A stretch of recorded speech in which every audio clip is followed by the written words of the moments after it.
ተመልካቾቻችን አሁን የምንገኘው በአፋር ክልል ገቢረሱ ዞን ዱለቻ ወረዳ ነው። ሳገንቶ ቀበሌ ይባላል።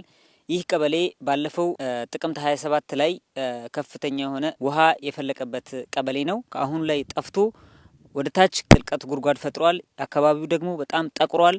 ዛፎቹም ደግሞ በሙሉ ወዳድቀዋል። እንግዲህ በኤርታሌና ከፍተኛ የሆነ በተፈጥሮ ሀብት የሚታወቀው አፋር ክልል ሰሞኑን መሬት መንቀጥቀጥ እየተናጠ ይገኛል። ከፈንታሌና ከጀርባ የምትመለከቱት ዶፈን የሚባለው ተራራ አለ። በዚህ ተራራ መካከል ነው የመሬት ስንጥቁና የመሬት እንቅጥቅጡ በከፍተኛ ሁኔታ እየጨመረ የሚገኘው። እንግዲህ እኛ አሁን ባለንበት ከጀርባ ያለው ጉድጓዱ ከፍተኛ የሆነ ድምጽ ነው የሚያሰማው። በጣም ይሄ ከበሮ የሚመስል ድምጽ በየደቂቃው እያሰማ ነው የሚገኘው ይሄ ጉድጓድ ማለት ነው።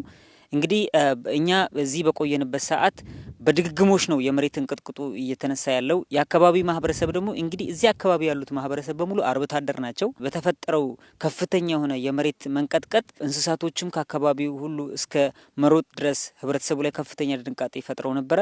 ነገር ግን የአካባቢው አመራሮች፣ የወረዳው አመራሮችና የዞን አመራሮች በጋራ በመሆን ህብረተሰቡ እንዲረጋጋና ወደ ሌላ አካባቢ እንዲሰፍር እንዲረጋጋ እዚህ ጋር የተፈጠሩት አካባቢዎች ላይ ደግሞ ጥንቃቄ እንዲያደርጉ የማድረግ ስራ እየተካሄደ ይገኛል።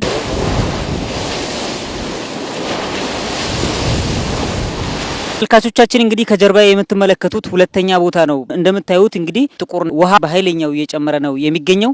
እንግዲህ እኔ እዚህ በቆምኩበት ራሱ መሬቱ በጣም እየተንቀጠቀጠ ነው።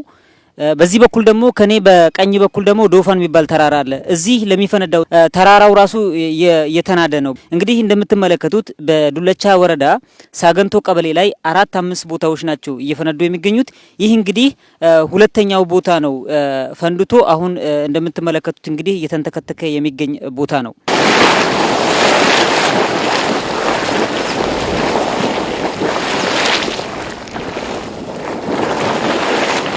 እንዲህ እንደምትመለከቱት እንግዲህ እዛ ጋር የወጣ የፈነዳ ጉድጓድ አለ።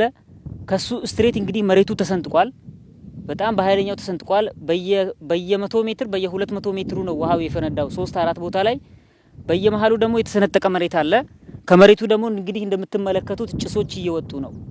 ቢያንስ መጀመሪያ የነበርንበት ቦታ ላይ ቀጥሎ ሁለተኛ ቦታ ላይ እስከ 300 ሜትር ርቀት አለው።